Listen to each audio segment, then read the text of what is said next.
Hello students, नमस्कार, प्रणाम, आदाब, सत श्री अकाल। स्वागत है आप सभी का टीजीटी पीजीटी 24/7 यूट्यूब चैनल पे। मैं हूं अमित, फैकल्टी फॉर साइंस, और तहे दिल से आप सभी का इस सेशन में स्वागत करता हूं। बिहार राज्य के सभी बच्चों को बहुत बेसब्री से बीएस टेट जो क्वालिफाइंग एग्जामिनेशन होती है, ट्रेंड ग्रेजुएट ट्रेनी टीचर या पोस्ट ग्रेजुएट ट्रेनी टीचर के एग्जामिनेशन में सिलेक्ट होने के लिए आपको बीएस टेट एग्जामिनेशन क्लियर करना होता है, which is an eligibility test, right. अब बीएस टेट की एग्जामिनेशन आप क्लियर कर लेते हो तो आप बीपीएससी टीआरई के लिए एलिजिबल हो जाते हो और वहां से आपकी जर्नी आगे बढ़ जाती है। बीएस टेट की ऑफिशियल नोटिफिकेशन आ चुकी है और बीएस टेट में अगर आप trained graduate trainee teacher science category में बनना चाहते हैं तो क्या आवश्यक जानकारियां आपको जाननी है और फॉर्म कब से फिलअप हो रहा है। फॉर्म फिलअप के लिए जरूरी जानकारियां बीएस टेट के लिए आज के इस वीडियो में मैं आपसे साझा कर रहा हूं, ध्यान से सुनिएगा। वैसे फॉर्म फिलिंग कल से स्टार्ट हो रही है, 10 तारीख से प्रारंभ हो जाएगी। तो बिहार माध्यमिक पात्रता परीक्षा 2025 होने वाला है अगले माह में।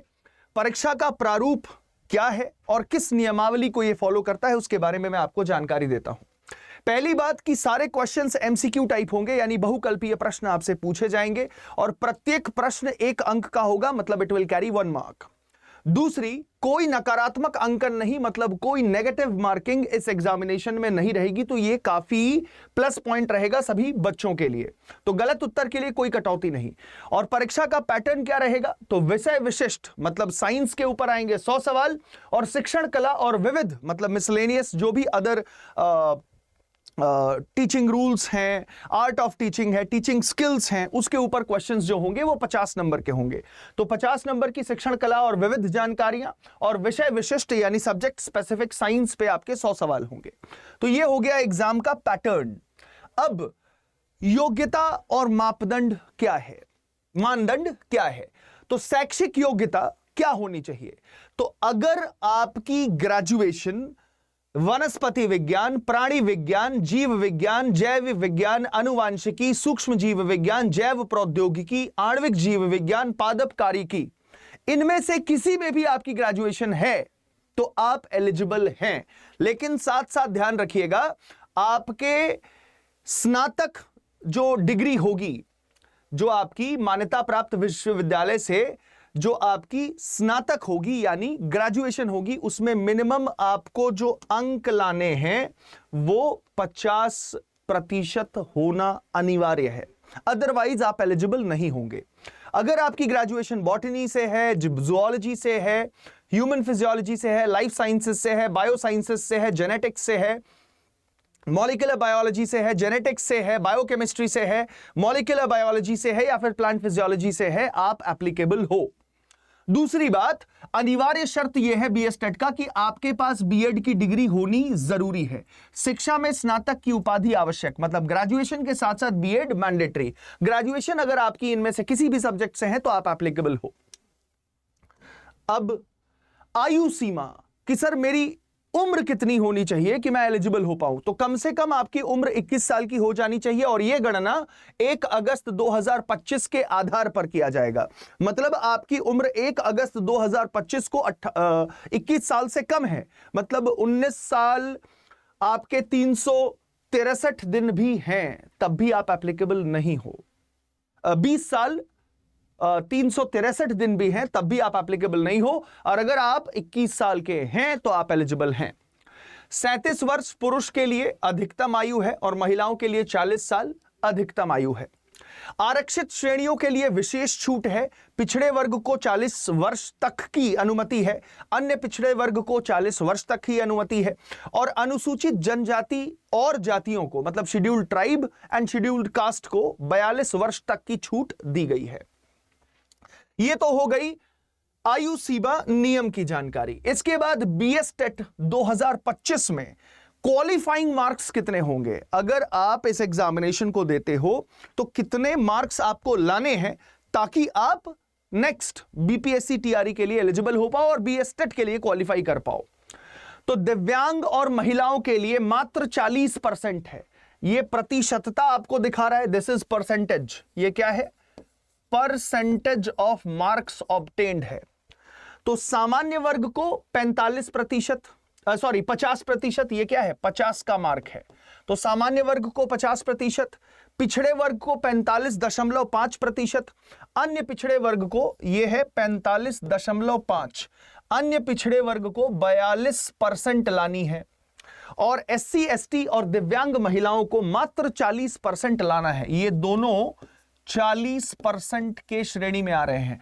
तो 40% ग्रेजुएशन में नहीं, 40% BS टेट में एटलीस्ट आना चाहिए। अगर आप महिला, दिव्यांग या SC ST हैं तो आप क्वालिफाई हो जाएंगे। अगर आप अन्य पिछड़े वर्ग से बिलोंग कर रहे हैं, यानी अदर बैकवर्ड क्लासेस से बिलोंग कर रहे हैं, तो 42% आपको लाना होगा BS टेट के एग्जामिनेशन में।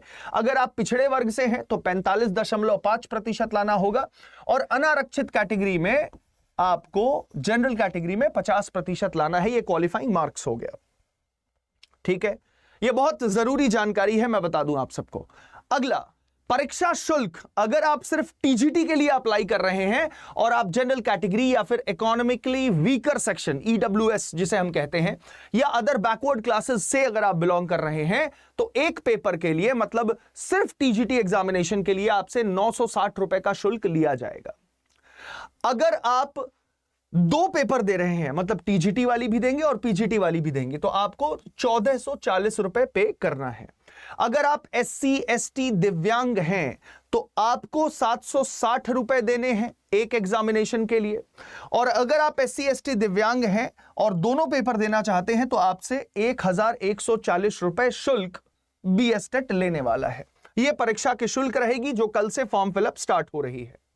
अब बात कर लेते हैं मोस्ट इंपॉर्टेंट, एग्जाम पैटर्न बता दिया आपको, क्वालिफाइंग मार्क्स बता दिया, बीएड में एजुकेशनल क्वालिफिकेशन कितनी चाहिए वो बता दिया, एज लिमिट बता दिया, पैटर्न बता दिया। अब जरूरी क्या है कि सर सिलेबस क्या पूछा जाएगा, तो आपसे साइंस में जो पूछा जाने वाला है वो मैं आपको बता दूं। कृषि और पोषण, फसल उत्पादन, गुणवत्ता सुधार, उर्वरक और खाद का उपयोग, कीट रोग से बचाव, जैविक कृषि, ये आपकी प्लांट ब्रीडिंग है जहां से सवाल पूछे जाएंगे। पौधों और जंतुओं में विविधता, मतलब plant kingdom, animal kingdom, plant diversity, animal diversity, plant tissue, animal tissue, ये पूछा जाएगा। कोशिका संरचना, जिसमें कोशिकात्वों की जानकारी, कोशिका विभाजन, उसके बाद ये बायोलॉजी वाले पार्ट्स हो गए। उसके बाद प्रजनन आ गया, बीमारियों की जानकारी हो गई, चिकित्सीय पौधे हो गए, मेडिसिनल प्लांट्स होंगे, ये सब पूछा जाएगा। भौतिक विज्ञान की बात करें तो पूरी मैकेनिक्स, यानी गति के प्रकार, विस्थापन, वेग, समान वेग, असमान वेग, त्वरण, सरल रेखीय गति का अध्ययन, न्यूटन के नियम, कार्य शक्ति, ऊर्जा, संवेग संरक्षण का सिद्धांत, जड़त्व और संहति, क्रिया प्रतिक्रिया बल, मतलब एक्शन रिएक्शन फोर्सेस। उसके बाद ग्रेविटेशन, जिसमें केपलर के नियम, स्वतंत्र रूप से गिरता पिंड, गुरुत्वाकर्षण का सौरभामिक नियम, पृथ्वी का गुरुत्वाकर्षण बल, ये आपसे पूछा जाएगा फिजिक्स में। इसके अलावा रसायन विज्ञान यानी केमिस्ट्री की अगर मैं बात करूं तो उसमें न्यूट्रॉन, केंद्रक, न्यूक्लियस, प्रोटॉन, इलेक्ट्रॉन संरचनाएं, मतलब स्ट्रक्चर ऑफ एटम से सवाल पूछा जाएगा। आवर्त सारणी से सवाल पूछा जाएगा। फिजिक्स में प्रकाश की प्रकृति, अभिसारी, अपसारी प्रकाश, अवतल दर्पण द्वारा प्रतिबिंब का निर्माण, अपवर्तन के नियम, उत्तल लेंस के द्वारा प्रतिबिंब, मानव आंख में लेंस से कार्य, ध्वनि की प्रकृति, ध्वनि की विभिन्न माध्यमों में अभिगमन, ध्वनि वेग और मानव के सुनने का दायरा, पराध्वनि, अल्ट्रासोनिक वेव्स, सोनिक वेव्स, मतलब टाइप्स ऑफ वेव, साउंड और उसकी कैरेक्टरिस्टिक्स आपसे पूछी जाएगी। इकोलॉजी में, नेचुरल रिसोर्सेज में वायु संसाधन, नाइट्रोजन चक्र, जल चक्र, कार्बन चक्र, प्रकृति संसाधन, इकोलॉजी, इकोलॉजिकल कंजर्वेशन, इन सब के ऊपर सवाल होंगे।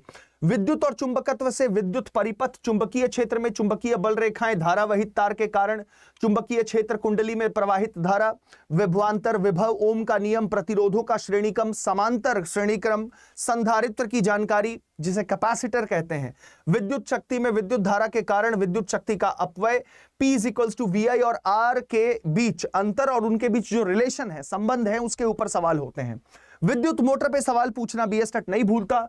फ्लेमिंग के नियम, वाम हाथ नियम, मतलब left hand thumb rule, Fleming's rule हो गया। उसके बाद लेंजेज लॉ, विद्युत चुंबकीय अभिप्रेरण जिसे इलेक्ट्रोमैग्नेटिक इंडक्शन कहते हैं, विद्युत जनित्र का सिद्धांत। इसके बाद ऊर्जा के स्रोत, सोर्सेज ऑफ एनर्जी, यहां से भी सवाल आते हैं। नवीकरणीय ऊर्जा, बायो रिन्यूएबल सोर्सेज, सौर ऊर्जा, पवन ऊर्जा, जल ऊर्जा, ज्वारीय ऊर्जा जिसे टाइडल एनर्जी कहते हैं, बायोगैस, जीवाश्म ईंधन में कोयला, पेट्रोलियम, प्राकृतिक गैस, पारंपरिक ऊर्जा स्रोत, मानव के व्यवहार के लिए ऊर्जा के विभिन्न रूप तथा विभिन्न स्रोतों की जानकारी, नाभिकीय ऊर्जा, परमाणु विखंडन और संलयन, फिशन और फ्यूजन क्या होता है, रिएक्टर्स, मॉडरेटर्स जिसे मंदक, प्रेरक कहते हैं, उनके बारे में जानकारी आपसे ली जाएगी। अब बात करते हैं सब्जेक्ट स्पेसिफिक टॉपिक्स के अलावा। अभी बहुत सारे टॉपिक्स हैं जो हम पढ़ेंगे और वो सिलेबस में कवर भी होगा बीएसटेट के लिए। अब एक सवाल दिमाग में आ रहा होगा कि सर इतनी सारी चीजें हैं, समय बड़ा कम है, अगले 20-25 दिनों में एग्जामिनेशन या 1-1.5 महीने में एग्जामिनेशन, 1.5 महीने भी नहीं है, लगभग 1 महीने में एग्जामिनेशन हो जाएगी, तो क्या तैयारी हो पाएगी? बिल्कुल हो पाएगी। क्या पेड बैच हम निकालेंगे? बिल्कुल नहीं। पेड बैचेस के लिए अभी समय इस क्वालिफाइंग एग्जामिनेशन के लिए नहीं है। तो जितनी भी सिलेबस आप देख रहे हो जो कि बीएसटेट टीजीटी में उत्तीर्ण होने के लिए जरूरी है, उन सारे टॉपिक्स पर मैं क्या कर रहा हूं, सारे बिहार के अभ्यर्थियों के लिए एक स्पेशल मौका लेके आ रहा हूं। अगर आपका टारगेट बीपीएससी टीआरई 4.0 या 5.0 है तो सफर की शुरुआत बीएसटेट से होने वाली है। तो अगर आपकी बीएसटेट क्वालिफाई हो गई तो आप बीपीएससी टीआरई 4.0 या 5.0 के लिए एप्लीकेबल हो जाएंगे। तो बीएसटेट से बीपीएससी तक का सफर आपको यहां से तय करना है, और इससे सुनहरा मौका दोबारा कब मिलेगा मुझे नहीं पता। इसलिए इन सारे मापदंडों को ध्यान में रखते हुए मैं बीएसटेट की एक एमसीक्यू बैच लेके आ रहा हूं, क्योंकि ये क्वालिफाइंग एग्जामिनेशन है, इसमें हमें उत्तीर्ण होना जरूरी है। बाकी अपनी ज्ञान की पराकाष्ठा हम बीपीएससी टीआरई 4.0 और 5.0 में दिखाएंगे। तो बीएसटेट के कंप्लीट सिलेबस के ऊपर मैं एमसीक्यू बैच लेके आऊंगा, जिससे आपकी पूरी टीजीटी साइंस की सिलेबस कवर हो जाएगी और आप अपने आप को तैयार कर पाएंगे बीपीएससी 4.0 और 5.0 के लिए, जिसकी शुरुआत 1 हफ्ते के अंदर उस एमसीक्यू बैच की मैं कर दूंगा।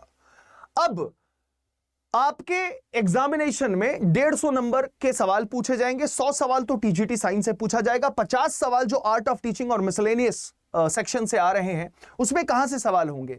शिक्षण और अधिनियम, अर्थ, प्रक्रिया, विशेषता, मूल्यांकन अधिनियम के लिए आकलन के तरीके क्या है, शिक्षण विधियां, प्रकार, विशेषताएं, गुणदोष, पाठ योजना, प्रकार, प्रारूप और विभिन्न मॉडल्स क्या क्या है टीचिंग के, शिक्षण उद्देश्य क्या है, ब्लूम की वर्गीकरण प्रणाली आपसे पूछी जाएगी। अन्य महत्वपूर्ण कौशलों में अदर जो टीचिंग स्किल्स हैं उसमें गणितीय अभिरुचि, सामान्य ज्ञान, पर्यावरण विज्ञान, तार्किक तर्क शक्ति मतलब रीजनिंग, थोड़ी सी मैथमेटिक्स, सामान्य ज्ञान, पर्यावरण के बारे में जानकारी, ये सब आपसे पूछा जाता है। बस इतना ध्यान रखिएगा, जो आखिर में मैंने आप सबके लिए लिख रखा है कि सफलता के लिए व्यापक तैयारी और निरंतर अभ्यास जरूरी है। इसलिए बीएसटेट को क्वालिफाई करने के लिए आपको अगर कुछ चाहिए तो वो है practice, practice and practice, not of theory but of MCQs. Content की आपको प्रैक्टिस चाहिए एमसीक्यू फॉर्मेट में, कि वो कौन कौन से सवाल बन सकते हैं एक टॉपिक से, जिसको अगर मैं लगा लूं तो मैं अगले पड़ाव के लिए तैयार हो सकता हूं या हो सकती हूं। तो उसके लिए मैं एमसीक्यू बैच लेके आ रहा हूं, वो बहुत जल्दी उसकी जानकारी आपको मिल जाएगी बीएसटेट एमसीक्यू बैच के लिए। बीएसटेट एमसीक्यू बैच जिस दिन मैं लॉन्च करूंगा, एक आध दिन में, उस सेशन में आप जरूर रहना और उसमें अपनी एनरोलमेंट ले लेना। मैं हूं Amit, faculty for science from the team of ARA 24/7। मुझे उम्मीद है कि इस छोटे से वीडियो में मैंने बीएसटेट टीजीटी साइंस की सारी जरूरी जानकारियां आप तक पहुंचा दी हैं। आप अपना ख्याल रखें। जय हिंद, जय भारत। Thank you.